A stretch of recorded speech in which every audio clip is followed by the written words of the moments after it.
started with a rather unfortunate scene because it started with Olive and her mom when they were having this emotional conversation after Olive lost the election. Hey guys, welcome back to Sahara Movies. My name is Lydia and I'm your host for today.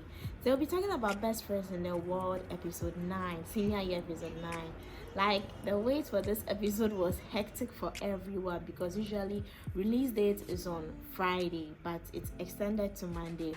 We are hoping that all their technicalities will be resolved. Now let's get into it. If you are new to the channel, please do want to subscribe for more videos and more updates. So yes, in the previous episode, Olive lost the election and it was very emotional because Olive's mother included her in the stand-up quiz because she believed so much that her daughter was going to perform well in the quiz. But unfortunately, she was disappointed and the house has been very, very tense. Like, Olive isn't talking to her mom is not also talking to her. You know, sometimes when it happens like that, our parents need clarification. They need you to, tell them the truth. They don't want to ask you before you tell them. They just need you to tell them the truth without being asked. But Olive, on the other hand, she wants her mom to ask before she says it. So like, both of them are thinking for each other. I want you to ask, and then I also don't want you to ask me. That kind of vibe. And it's making Olive very distracted. I don't really know why Olive wanted to have a conversation with Adam, but Adam just twisted the whole thing. Like, he wasn't expecting. It's like you being confronted about something when the person hasn't started a conversation yet, and you are feeling guilty. You know, that guilt that makes you give up your own self, even when that's not what you are being confronted about. And that is what Adam did. So it has brought a bit of tension between Olive and Adam. Olive is really going through a lot. I thought she had healed, but the way she's, her life has become a bit disoriented and disorganized. You can look at the arrangement of her room. Like, she's not focused. She's really, really not focused. And this is the time that I think her mom needs to guide her. You don't really need to wait for your daughter to open up to you. At a certain age, teenagers don't open up. 16 years, 15 years, we don't open up to our parents. We expect them to ask us, and even if they don't ask us, we don't really care because we have friends we confide in. And that's what Olive is also caught in between. She doesn't want to open up to her mom is also not willing to ask further into what is really going on in Olive's life. But I'm just hoping that Olive will have the guts and the courage to confront or to tell her mom, because she deserves that. Moving forward, we remember that Iris and Olive, Iris wanted to involve Olive in a plan to, tell Gloria or find a way to tell Romeo that his sister is a pickpocket or his sister is a thief. And this is a very difficult thing to do because if you have a good relationship with someone and you have an issue with the person's sibling, trying to tell the person that this is what the sibling is doing is very difficult because you might end up ruining the friendship between you and your friend. And it's something that I feel that Iris and Olive tackled it very matured, in a matured way and very professional, because Iris knows that Gloria is a thief. Olive also knows same. Now they have to either convince Gloria to stop stealing or try to tell Romeo that his sister is a thief.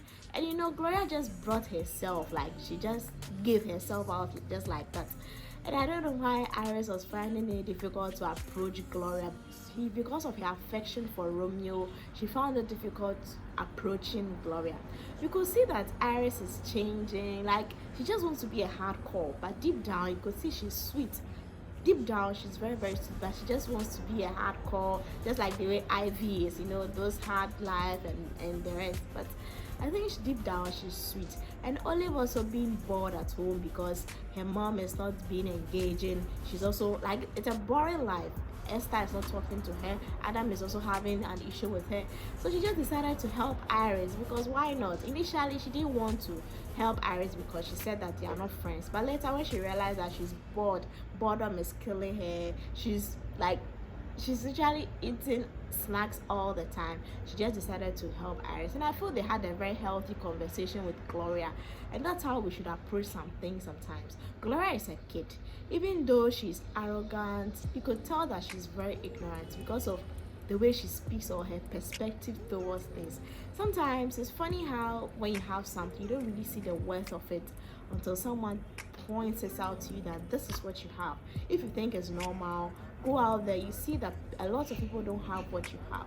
So I'm happy that, or I'm glad that Iris and Olive have been able to convince Gloria that she is very fortunate to be in such a school on a scholarship, to have a brother who loves her so much. And I feel that Iris would change. It will be very difficult because if your friends believe you are rich or from a rich home, and then suddenly you come out that you are not from a rich home, you're going to ruin your reputation.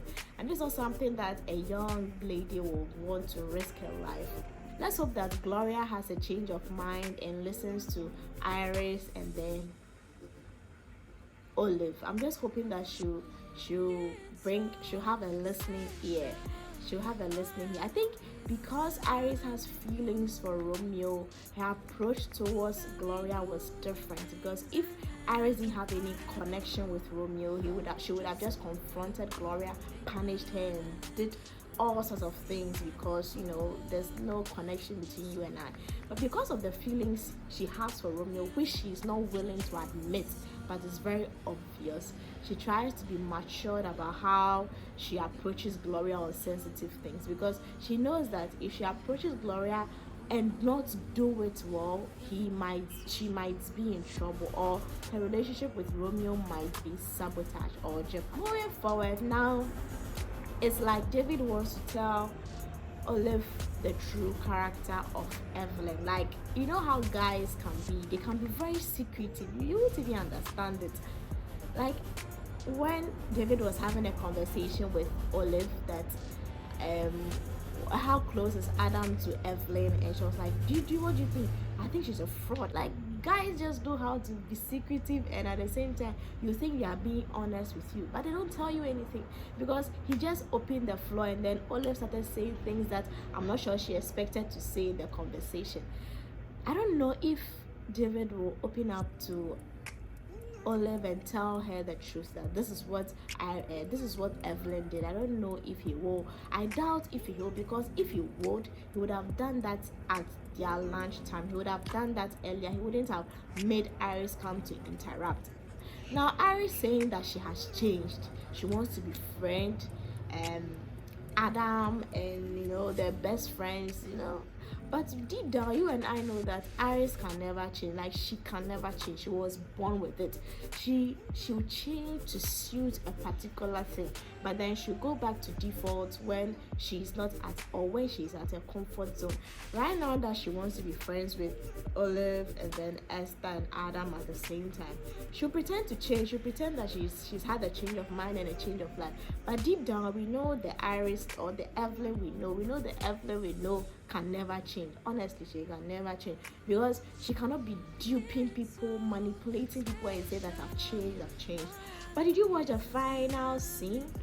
Before I get to the final scene, let's talk about Esther and Ivy. So Esther, in order to feel that she has friends around, neglecting Olive and Adam, or the drama, you know how dramatic Esther can be.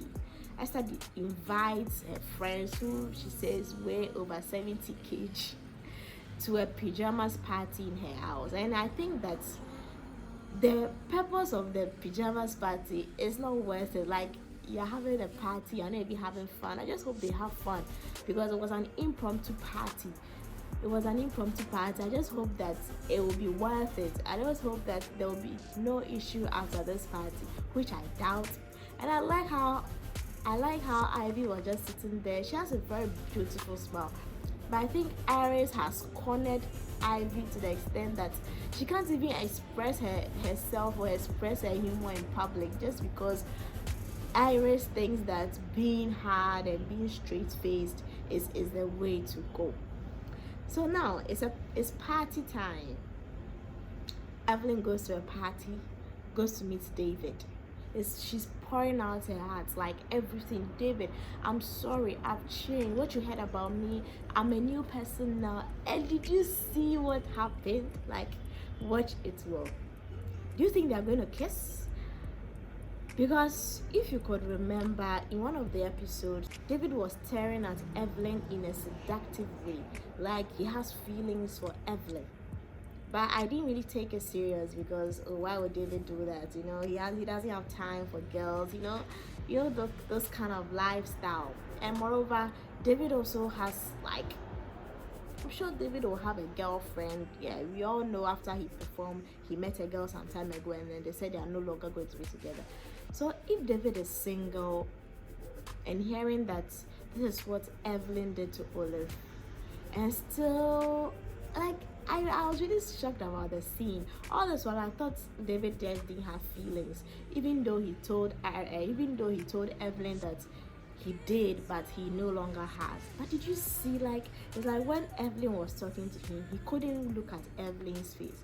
I don't know if Evelyn is manipulating David, because Evelyn is a manipulative person. She can really, really manipulate you to the extent that you end up saying things or doing things regretting later, or doing things you never think you could do. I don't know if this is a true thing that Evelyn is doing to David. Let me know your thoughts. What do you think will happen next? Will they kiss? Will someone catch them? Or will someone spot them? Will someone take a picture of them? Let me know your thoughts. So let me know what you think about the episode 9. What did you like about it? What haven't I spoken about that you can want to say in the comment section? Please do also subscribe if you are new. And I'll be ending here for today. Till next time, bye.